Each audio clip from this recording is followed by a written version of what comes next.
Hey everybody, it's Delana. Welcome back to my channel. Today I really want to talk about why do we all care about what's going on with Meghan Markle, the Justin Baldoni's Lively of the world, and the Rachel Zeglers of the world. Why do we really care what's going on with these people? And why is there so much attention brought to them? And again, why are we all discussing it to death about everything that's going on? So I really thought hard about this and really wanted to break it down with you guys. I really think that it affects us all in a way because we see what's going on with them and we can relate it to our own lives. So anyways, stick with me. I'm going to break this down in categories, like what's going on with Meghan Markle. Why does she affect us so much? Why does the Justin Baldoni Lively lawsuit bug us so much? Why?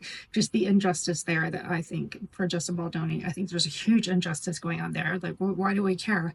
And the Rachel Zeglers of the world, the entitlement that she is feeling or that she expects. Why does it bug us so much? I just, like I said, I just can't figure out why we care so much. I was watching the whole Baldoni thing on Max last night. They did a whole show about the whole lawsuit and different points of view of what's going on there. So why is this such in the news? Why do people talk about it? So anyways, stick with me. I'm going to break it down.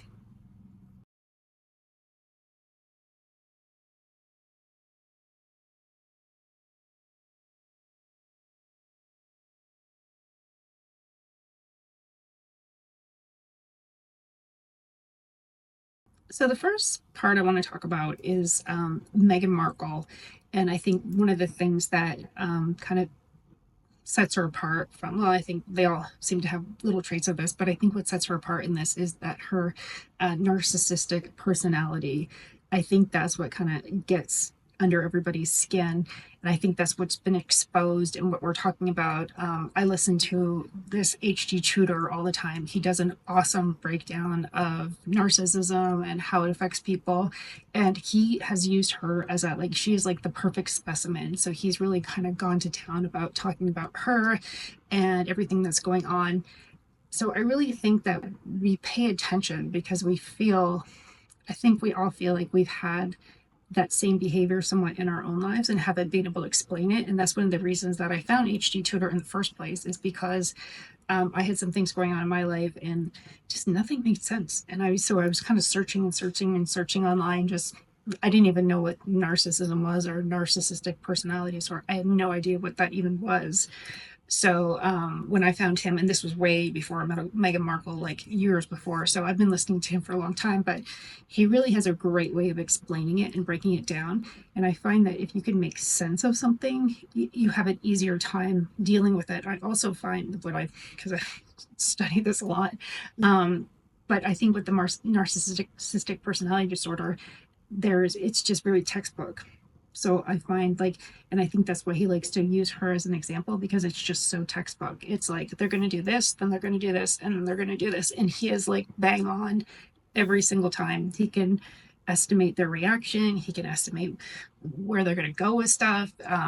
He was even talking about her personality disorder way before they even left England. So it's been very interesting, and kind of everything he says kind of comes true. And one of the things with narcissistic personality disorder is that they like to isolate their primary source. And he talks about Prince Harry being her primary source. And if you've ever experienced being a primary source before, it's absolutely horrible. And before you actually know what's going on, I had no idea what was going on. So I was just I just couldn't make sense of anything. And that's why I was kind of grasping at straws, what's going on? This isn't right. This isn't normal. And trying to explain the unexplainable. So, like I said, that's one of the reasons I found him before. But that's why I think that we pay attention and we see, because we see these traits in them that we kind of can relate back to ourselves and see the injustice of it. And it explains it. Like I said, with HG Tutor, he can say, look, watch her do this, this, this, and this. And that all makes sense. And it's trying to make sense of things that don't make sense. How do you not speak to your parents? How do you not speak to your father who's had a stroke and might not live that much longer? How, isolating your husband from his family? How do your kids not have a relationship with their extended family? None of that makes sense. until you really break down what the personality disorder is and you learn about it, and then you're like, oh, okay, well, that makes sense. And I think we're all trying to make sense of something that doesn't make sense. And like I said, what they're going through, or what Prince Harry is going through, I really like, it's just those periods that they go through, and he explains it really well. It's like the honeymoon phase, and everything's great. And I think that's why they got married so fast, is because that honeymoon phase, like, the narcissist has to get their primary source and gets their hands on them before shit hits the fan. And then once they're married, and then they kind of got the claws on them, you know. One of the ways to keep that as it is to isolate them, because the more others have opinions, like Prince William and the king and all that started to have opinions, it probably made Prince Harry think like, oh, is it me, or maybe it is somebody, the other person. But when they isolate them, it takes away that kind of third party that has an opinion. So now he's isolated. His kids don't have a relationship with their family. So the third parties don't even have a say anymore. They don't have his ear. They don't talk. So that's just, like I said, it's just so perfect. This is such a perfect situation to explain that personality disorder, that I think people, like I said, I think they can relate, because I think probably everybody's been in some kind of relationship like that, where they have someone who's narcissistic in their life that they have to deal with. And they're just trying to make sense of it. So when you kind of see it in somebody else, you're like, oh, okay, that makes sense. One of the other things I want to talk about, which is kind of just coming in the news right now, is that the Dr. Sophie that was working with him and his charity, and she's completely exposed him about the bullying and everything like that. And one of the prime examples that she talks about is when they were on the polo, like the stage and everything. And then her point of view was that they weren't, like, Meghan Markle and who I think it was Serena Williams wasn't supposed to be there. And all of a sudden they're on stage, and it was very awkward, and she's telling her where to go and everything. But she wanted, or Harry wanted her, because it went viral and everybody was talking about it. And again, everybody could see point blank what was going on. And those people that know more were explaining it online, like, okay, this is what's happening. This is what the narcissist does. They try to control the situation. She wants to be in the middle of the picture, and so on and so on. So that clip went viral, and Prince Harry wanted her to apologize or send a letter out saying that it wasn't what we all saw.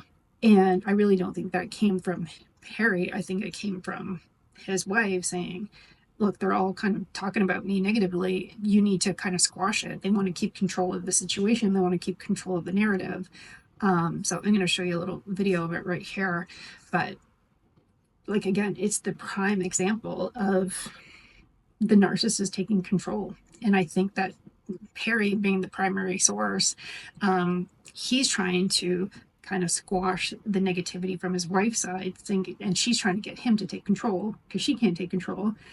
So she's kind of sending her husband out with the wolves and saying, no, you take control of the situation because they're saying negative things about me. And if anybody knows who's been in a relationship like this, you try it, like if you got a fire going on over here and that person's asking you to put it out, and you don't put out that fire, then it comes back on, like, you're just adding fuel to the fire. But I'm like, I have nothing to do with the fire. The fire has nothing to do with me. But they rely on you to put out those fires, because if they don't have control of the situation, they want you to take control over the situation. Like I said, so to me, it's very textbook narcissism. And I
the Duchess decided to attend, but she told us she wasn't attending.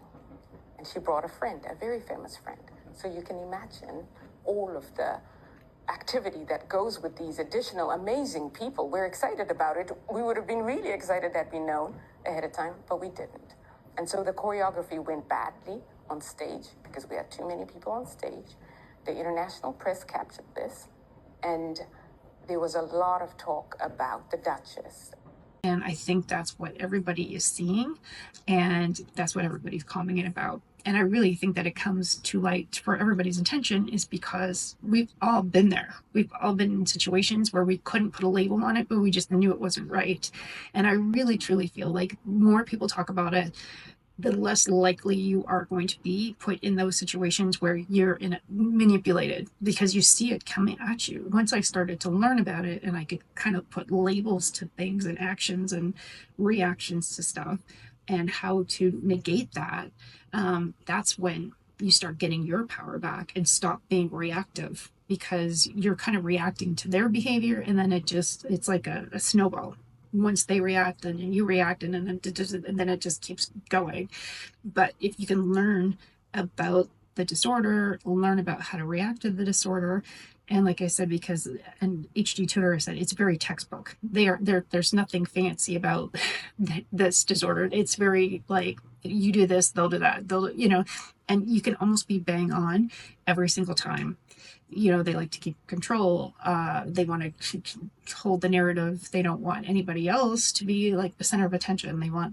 So there's so many things about this disorder once you learn about it that you can relate to, and you start to learn how to react, or as I say, not react to their behaviors. Because once you start reacting to their behaviors, it just becomes worse and worse and worse. So just to sum it up, I really think that the reason that we're paying attention, because one, well, for me, I'm Canadian. I love the Queen. We're from a Commonwealth country. I believe in the monarchy. I love all that. Love Princess Di to death. So I think that partly, I think people care because they cared about Lady Di and they cared about the Queen, and they can see the unjust going on. So I think we see that.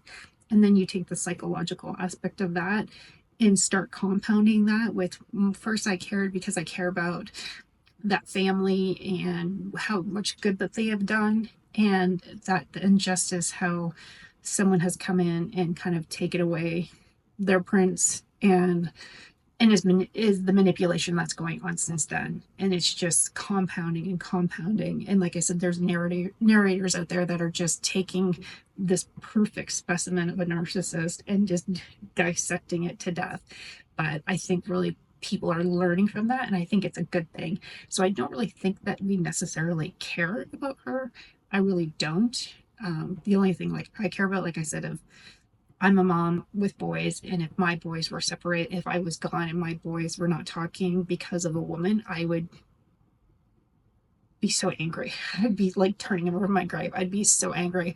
And I want to make sure, no matter what, my boys are always together and stay on some kind of talking ground. I hope to God that nothing like that would ever come between them. So I feel for her, because I know she's not here, but if she's looking down from above, she is dying, because she would never in a million years want her two boys not to be speaking right now. So I think people care about because of that. But I also think people are, because she's getting analyzed so much in the media, it's just people are just soaking it in, because I think that at the end of the day, we can all relate. We can all relate to someone who in our lives is very narcissistic, that affects us, and we just can't make sense of it. So when someone gives us examples and we're like, hey, that person does that in my life, and so this is what it is, this is how to react to that, that's what's happening, you just make more sense of it. And I really think that that's helpful. It really truly is. Like I said, I was listening to HD Tutor way before she came on the scene, but ever since she's been on the scene and he's been using her as an example, it kind of makes more sense. You can kind of see it in real life happening in real time, and it just makes sense. And I think when you make sense of something, it's easier to deal with it. And like I said, he teaches you how to react to that, and because he is a full-blown narcissist himself, he can really tell you what they're kind of thinking. So I really find him very interesting. So like I said, narcissism and the Meghan Markle thing, I think that's why we care. It's not her, it's us understanding about the personality disorder and about the manipulations. I think that's what people are talking about. No one really cares about her. And there's been some criticism like the Sussex Squad. No one really cares. Like, I hope she does well. No one wishes harm on her or anything like that. I don't, but using her as an example of disorder and how to react to it in a learning way, I think that's what people are caring about. I think people are seeing the light. I think that's what's perpetuating the intrigue or the watching of her online. That's what I think it is. I don't think anybody really cares about her products. I just think she is just the epitome of narcissism, and people are just watching it firsthand, and that's all we really care about. I don't think anybody wishes harm on anybody, especially them. They're not doing anything to hurt anybody else, but we're just seeing it real time about what a true narcissist looks like, and that's what the intrigue is. That's what the it's like we're watching we're watching a train wreck. No one wants to watch a train wreck, but when there's one right in front of you, you gotta look. Everybody's looking. Everyone's like, well, how did that happen? Why do I, there's a big train wreck. I'm looking, and now I want to know why that happened, and I want to know how to avoid it. So I think that's all it is there. So stick with me, and I'm going to go over what I think's going on in the whole Justin Baldoni, Blake Lively thing, and why we're paying so much attention to that lighting that's going on. I think that's frustrating for everybody to see. And like I said before, we kind of didn't know what these manipulation tactics were called. And having everybody talk about it, it really brings it to light. And people can identify what it is now, these forms of manipulation, and we are talking about it. And it is very frustrating. If you've ever been gaslit before, it is extremely, extremely frustrating. So I think we're all frustrated seeing it go down. I really think that Justin Baldoni is an innocent bystander in all of this. And I think that, so it's frustrating to see that as well, because I really do believe that he's a good guy. I think so. It's just my gut. So the first example of that was the whole dancing scene. I did a whole video on that. I will put it up here so you can see it while I'm talking. But to me, like I said, in this video, I kind of break down minute per minute, showing that she is not someone who's being the recipient of sexual harassment. If anything, she looks to me like she is crushing on him big time. And I think Ryan Reynolds saw that, and that's kind of what started this whole ball rolling. He did not like seeing that. And so she, in defense, went, oh no, he was doing it to me. And meanwhile, I think we all see what's going on, but they want us to believe something different. Where she got caught was that they actually had the audio to the tape. So she didn't know that they had the audio to it. So what it looked like and what they were actually talking about were two different things. He was not harassing her. She did not look uncomfortable whatsoever. At the very end of the video, and I have this in the video where I broke down, she's asking the camera guy to make sure that they see the sparkle in her shoes. I'm sorry, but if you're being harassed by somebody, you're not talking about the cameraman getting a video of the sparkle in your shoes at all. So, like I said, I think that that's why everybody's so invested in this. It's just so frustrating to see someone get gaslit at this level, that it would ruin his career, and to be, like, I would say, not misdiagnosed, but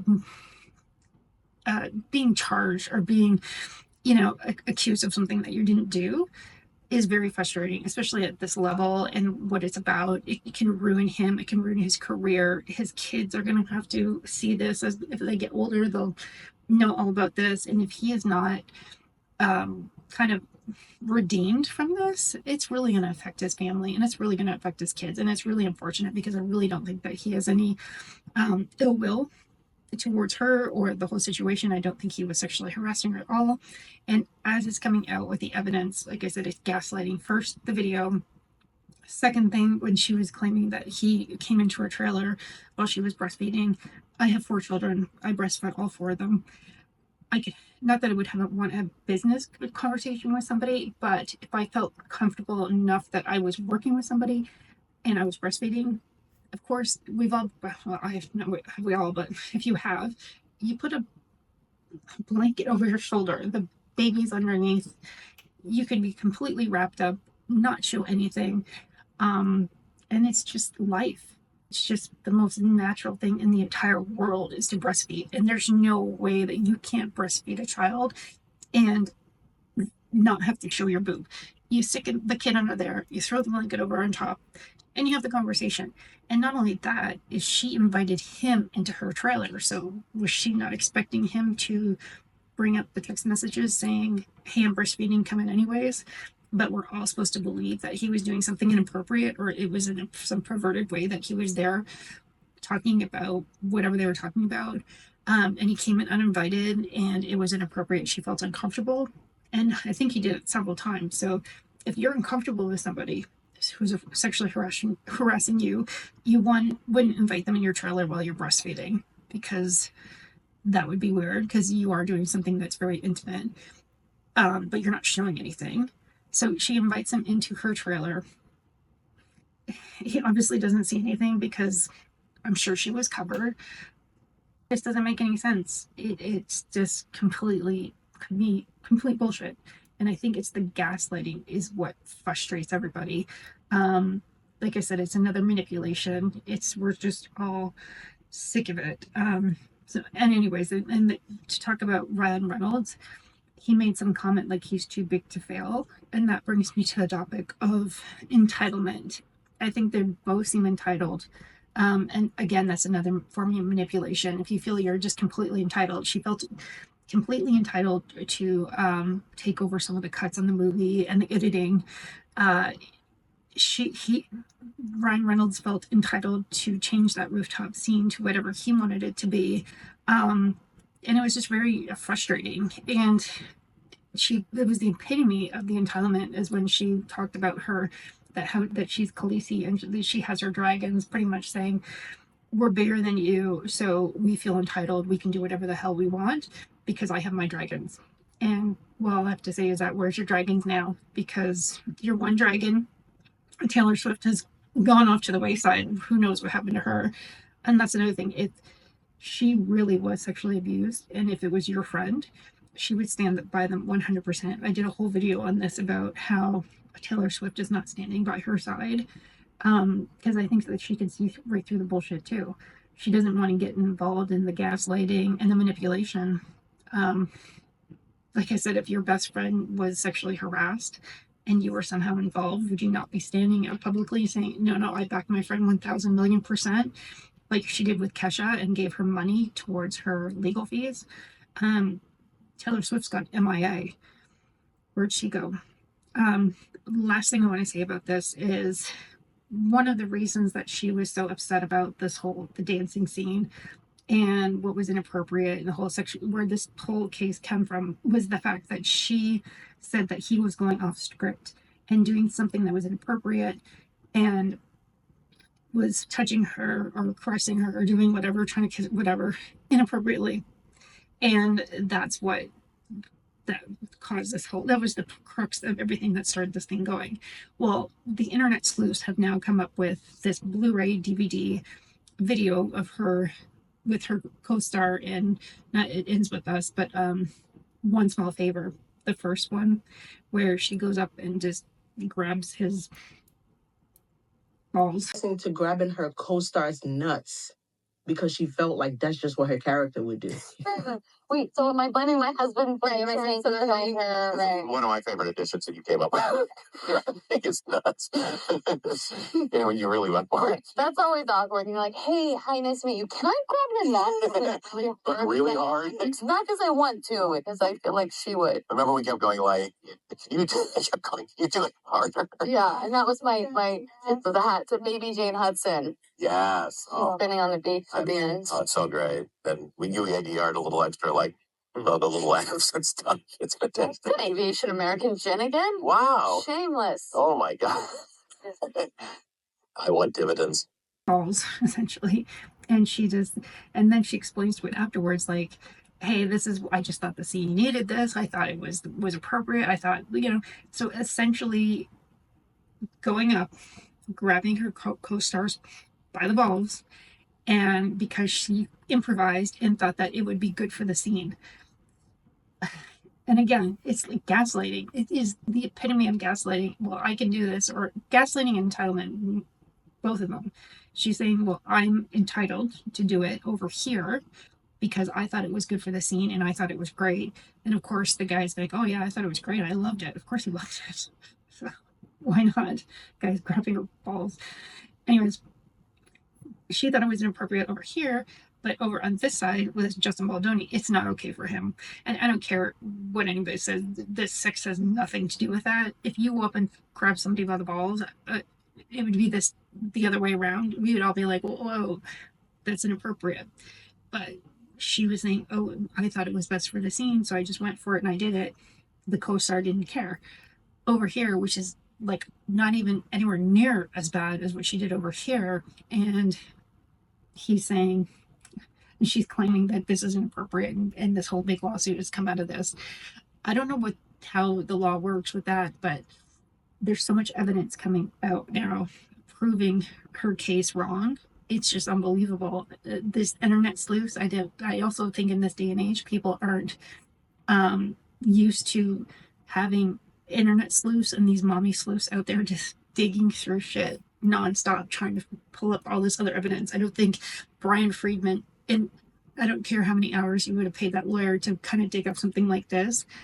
I think it has everything to do with the case. I think it proves her to be like, you can't say one thing over here and then do something on the other side. When she had that interview with Forbes and she talked about how she needs to authorship of her role and she needs to be involved, it's exactly, again, it's entitlement. Like, you were hired to be an actress and now you come in and you feel entitled to become the director. You feel entitled to do the editing. You feel entitled to do the cuts. Ryan Reynolds feels entitled to change a whole entire scene. And the last thing I'll say about this is I'll also show you that video of her talking about how she grabbed the guy's nuts. I'll put that at the end of this little segment right here, but it is so, like, she explains it all. I did this because of this, because I wanted to, and I thought it was a good thing to do. But yeah, I don't know how this lawsuit's going to end up, but like I said, it's the entitlement, it's the gaslighting. I think that's what we're all frustrated with. It's so frustrating. I love Candace Owens, the way she's breaking it down by the minute and like put everything in sequence. The text messages that were manipulated, again, gaslighting us into thinking that his PR people said this, and we're on the other side. They redacted so much information out of those chain of text messages that gave it a whole different meaning. How they don't get let off the hook. I think that you can't do that because that is ruining this guy's life. You can't, I don't care if you're a journalist or not, but you can't redact certain things out of a text message chain and make something completely different feel of the whole concept of what was written for your own narrative and kind of get away with it. I think that's bullshit. I think it's absolute bullshit. So I think that's what we're all frustrated with. Like I said, Candace Owens is so frustrated. She's like, he's my cousin. Like, she's fighting as if he was like a relative. And thank goodness. I think we're all passionate because we all see the manipulation. We all see what's going down. We see clearly. And I think we've all probably experienced some form of manipulation like that, some form of gaslighting. And it's just bullshit. And we want to call it out, just like we want to call out someone who's gaslighting us and go, well, when you feel like you're being manipulated, but you can't really put a word to it or you can't really identify it. I think all these cases and the things that are coming out just help us identify what's going on. And no one wants to put up with the bullshit. No one wants to be manipulated. So when we see it going on a global level, it's just very frustrating. And everybody's talking about it. It's like the cockroach, when the lights come on, the cockroaches go. I think when we shine a light on shit, people will start second guessing before they do that kind of stuff, because we all know what gaslighting is now. We all know what a narcissist is now. The information is out there. These cases are showing us firsthand in real time what it's like. And like I said, and Ryan Reynolds is no better, thinking there's another comment that he made about like he's too big to fail.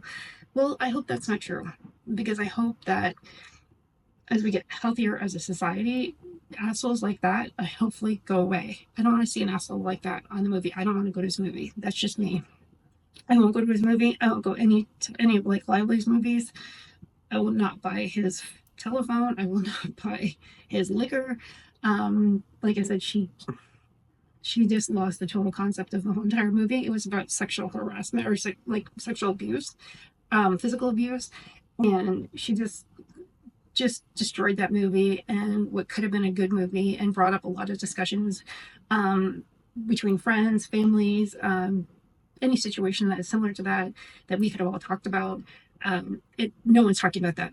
The only thing people are talking about is this lawsuit, and the only thing people are talking about is this gaslighting and the entitlement is what people are talking about. But I think that's a form of abuse towards Justin Baldoni, so it is bringing that to light unintentionally. So those are my thoughts there. But again, the last thing I want to talk about is the entitlement that Blake Lively, Ryan Reynolds feel. Um, when the movie premiere, Justin Baldoni's in the basement. Like, why do they think that they deserve to be, just because you're supposedly A-list? Like, no one gives a shit. You're an asshole. We don't want to see you on the red carpet. I'd rather have seen Justin Baldoni at the movie premiere. And it was his movie. It was his idea. It's his concept. He bought the rights to the movie. Why is he sitting in the basement? Because he's not an A-lister? I think we're all done with that. I think we're all done with the celebrity culture. We all think it's bullshit. We don't really care what you guys think. We see them through the manipulations, and the election was definitely proof of that. And we just want fairness now, and we're calling people out on their bullshit. And those internet sleuths are seeing around everybody. And once they get on a topic, they don't stop. I think that's why we're all paying attention to it. We don't really genuinely care about them. We don't know them. But I think it's the situation as a whole is what we care about, because if someone like that gets away with it, then it just becomes a norm. And we don't want as a society for that to become a norm. So anyways, those are my thoughts there.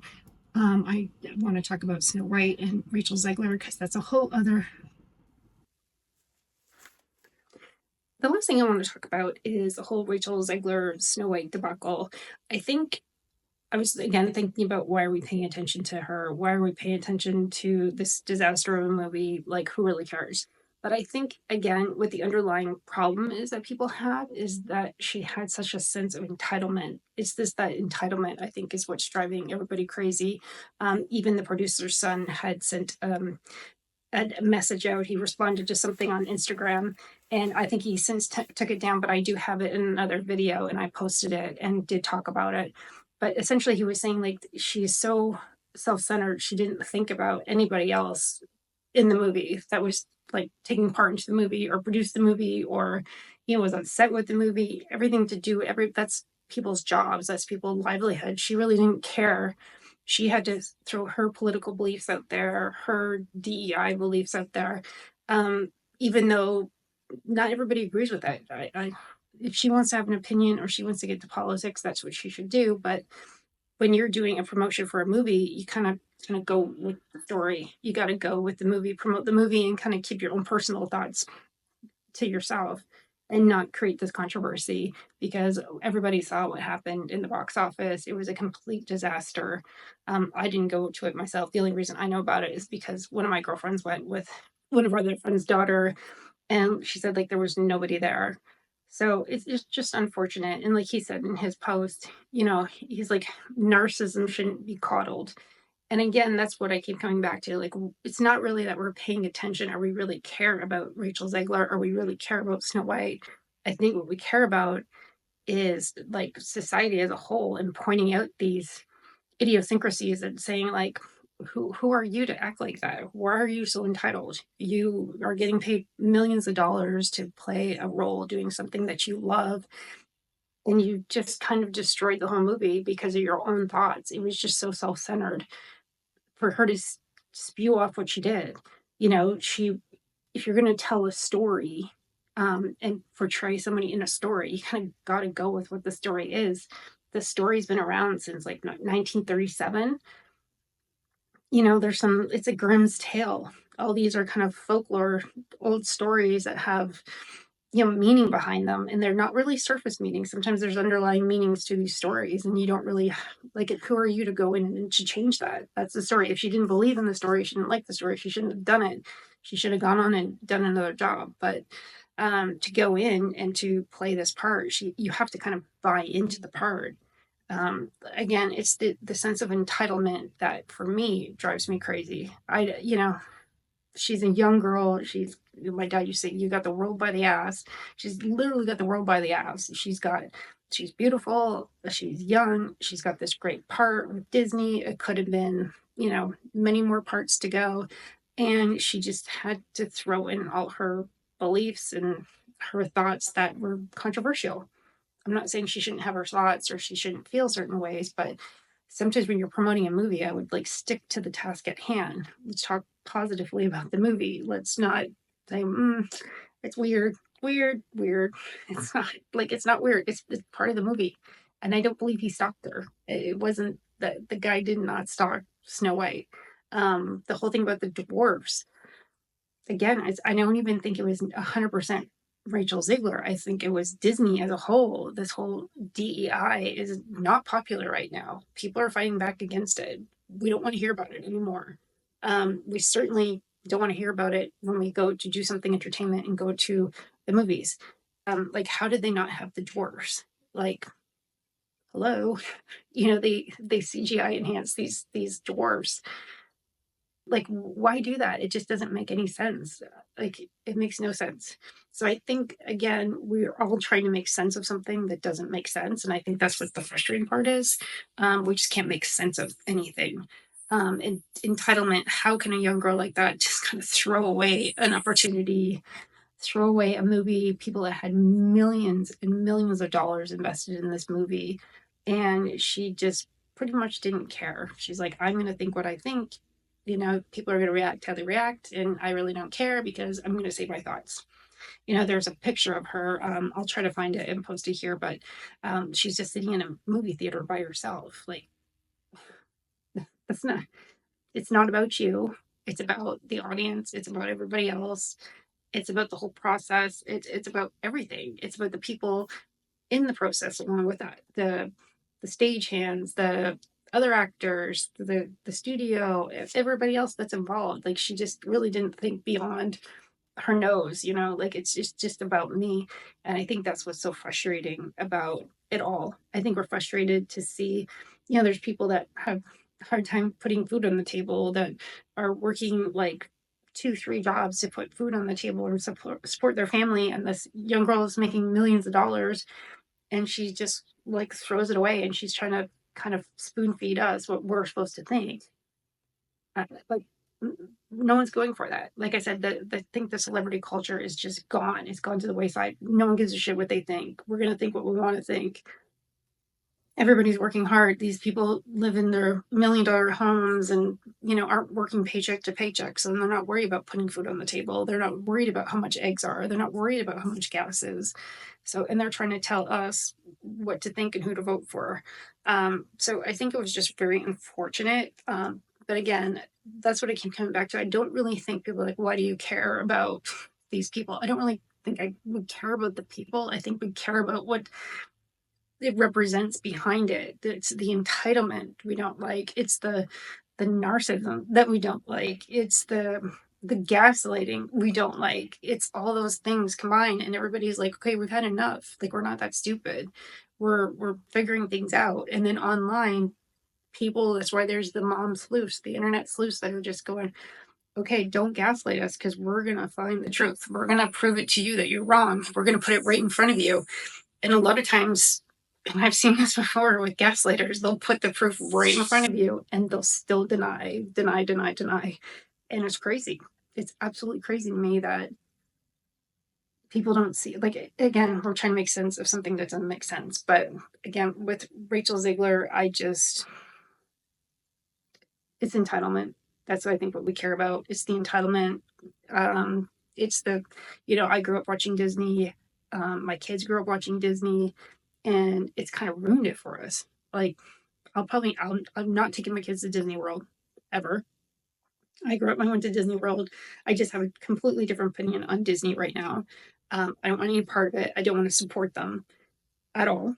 So it's, again, this is what we care about. We care about what's being portrayed and what's being spewed on us. And that's what we're all fighting back against, and we're just using these people as examples of why we are feeling the way we do. We're using her as an example of like why we don't want to go to the movie. We're using her as an example of like these entitled celebrities making this money and spewing, sure, is what you think. However, maybe just keep it to yourself until you're done promoting the movie. Maybe it should be about the movie. I don't think anybody talked about the movie. They only talked about what she said about the movie and the negative connotations that she said about the movie. It ends with us. No one's talking about domestic violence. Nobody's talking about it. All everybody's talking about is the stupid lawsuit.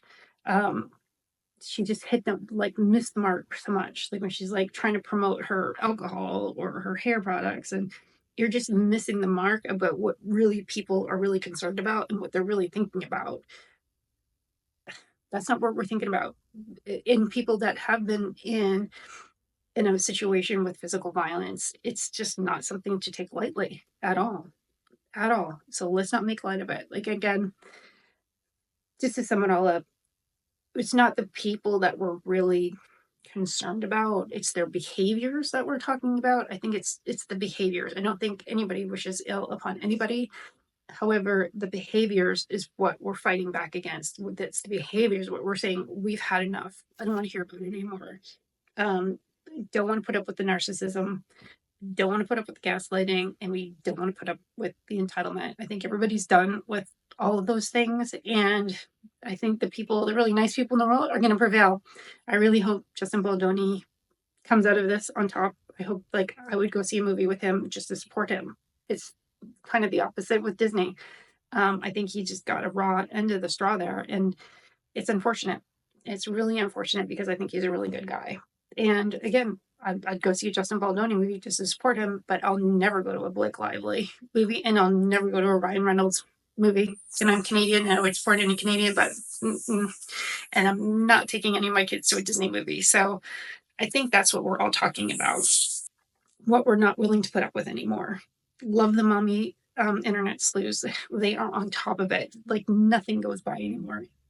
Anybody, all the metadata and everything backing the facts. You can't ignore the facts. You just can't. We're so beyond that. Everybody just wants the facts. So anyways, that's my 2 cents worth of everything. Like I said, we're not really trying to cut anybody down the knees, but we are calling out their bullshit. And it's okay to call out somebody's bullshit. I've had bullshit called at me. Yeah. Like, okay, take a step back and go, okay, what did I do wrong in this situation? What am I not seeing that other people are seeing? Kind of have some self-reflection. I don't think any of those people have any self-reflection. And if they did, I think Blake Lively would be dropping the lawsuit and falling on her sword. I think Meghan Markle would be trying to make amends all the way up and down with her whole entire family and his family, reconciling so her kids have a relationship with their extended family. And with Rachel Zegler, I think that, again, she needs to fall on her sword too and say, like, I'm sorry, I screwed up. I should have kept my opinions to myself. I do appreciate my job in the business, and that's it. So anyways, let me know your thoughts. I really appreciate the support. So if you can please like, subscribe, share, I really do appreciate it. And I'll talk to you soon. And to everyone who hates when I win, the winged victory came to the Louvre in pieces, and people still line up to see her. And I can only hope that despite my flaws, and despite my cracks and my breaks, and there are many of them, that at every premiere and everything I do, people will wait in line to see. 1937 is not going to be saved by the prince. She's not going to be saved by the prince, and she's not going to be dreaming about true love. She's dreaming about becoming the leader she knows she can be, and the leader that her late father told her that she could be if she was fearless, fair, brave, and true. The original cartoon came out in 1937, and very evidently so.